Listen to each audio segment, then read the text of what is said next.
Hi friends, I am Adhikesh JB, second year postgraduate diploma in agribusiness management from Chaudhary Charan Singh National Institute of Agriculture Marketing, Jaipur, Rajasthan. The actual is what I learned from the quantitative techniques for agribusiness course.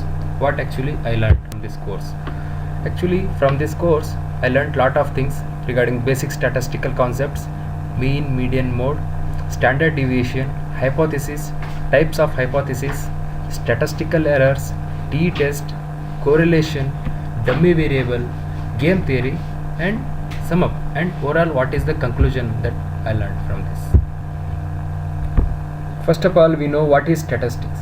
Statistics is nothing but a set of concepts, rules, and procedures that help us to organize numerical information in the form of tables, graphs, and charts, understand statistical techniques underlying decisions that affect our lives and well-being, and make informed decisions.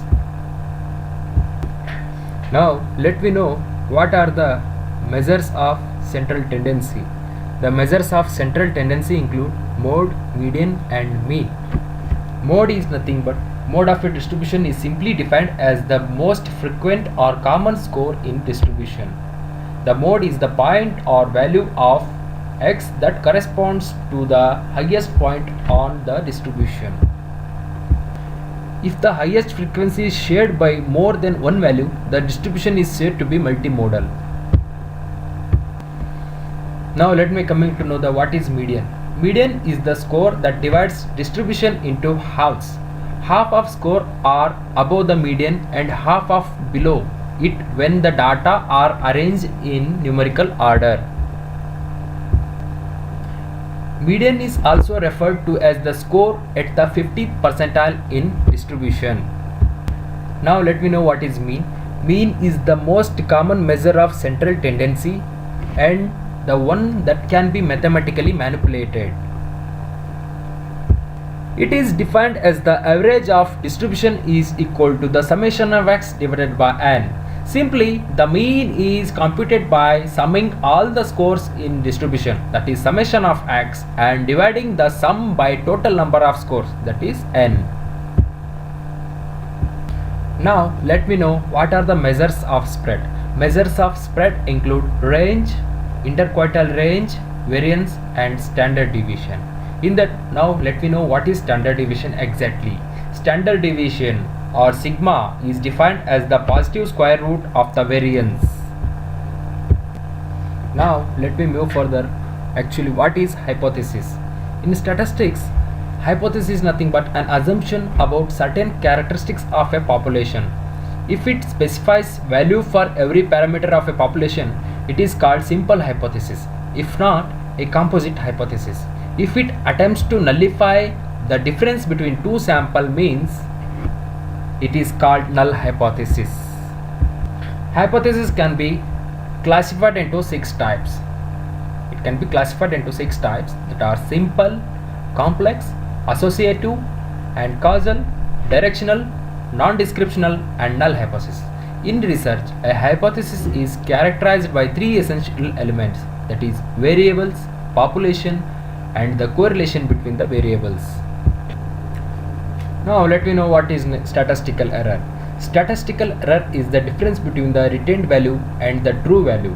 In this statistical error, we learned lot of things regarding what is the standard error of the mean, what is the difference between type 1 and type 2 error, is the standard error the same as the standard deviation, what is a large standard error of the mean, and the concepts so on. Now let me know what is t-test. T-test is an analysis of two populations means through the use of statistical examination. A test with 2 samples is commonly used with some small sample sizes, testing the difference between the sample when the variances of 2 normal distributions are not known. Now coming to the topic correlation. Correlation is a statistical measure that indicates the extent to which 2 or more variables fluctuate together. A positive correlation indicates the extent to which those variables increase or decrease in parallel. A negative correlation indicates the extent to which one variable increases as the other decreases. Dummy variables, also known as indicator variable, design variable, boolean indicator, categorical variable, binary variable, or qualitative variable, is one that takes the value 0 or 1 to indicate the absence or presence of some categorical effect that may be expected to shift the outcome. Now coming to game theory. Game theory is the study of mathematical models of conflicts and cooperation between intelligent rational decision makers. Game theory. Game theory is mainly used in economics, political sciences, and psychology, as well as logic, computer science, and biology. Now coming to the conclusion, what I actually learned, how could I apply this course to the real life?